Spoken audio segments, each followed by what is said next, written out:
বড়সড় প্রশ্ন উঠছে যে এই হোটেলগুলো কিভাবে দিনের পর দিন এভাবে আইনকে বুড়ো আঙুল দেখিয়ে চলছিল।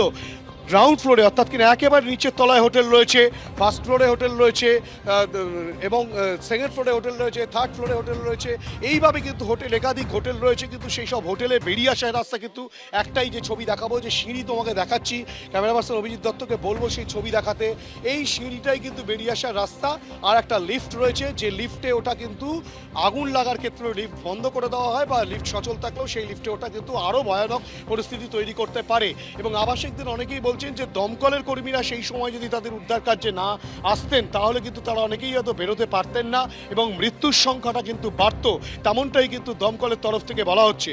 এখন পুলিশের তরফ থেকে গোটা এলাকা ঘিরে রাখা হয়েছে, এখানটা একেবারে ব্যারিকেড তৈরি করে দেওয়া হয়েছে, এখানে কোনো রকম কেউ আসতে পারবে না, ফরেন্সিক বিশেষজ্ঞরা আসবেন, তারা পরীক্ষা নিরীক্ষা করে দেখবেন। কিন্তু যখন এই হোটেল চলছিল সেই হোটেলটা তাহলে কিভাবে এতদিন ধরে চলছিল আইনকে বুড়ো আঙুল দেখিয়ে, কিভাবে এখানে কোনো অপ্রশস্ত অবস্থায় সেই হোটেল চলছে, সেই নিয়ে কিন্তু একাধিক প্রশ্ন উঠছে। এবং যেই সব আবাসিকরা এসেছিলেন সেই সব আবাসিকদের অনেকেই কিন্তু চিকিৎসার জন্য তারা এসেছিলেন।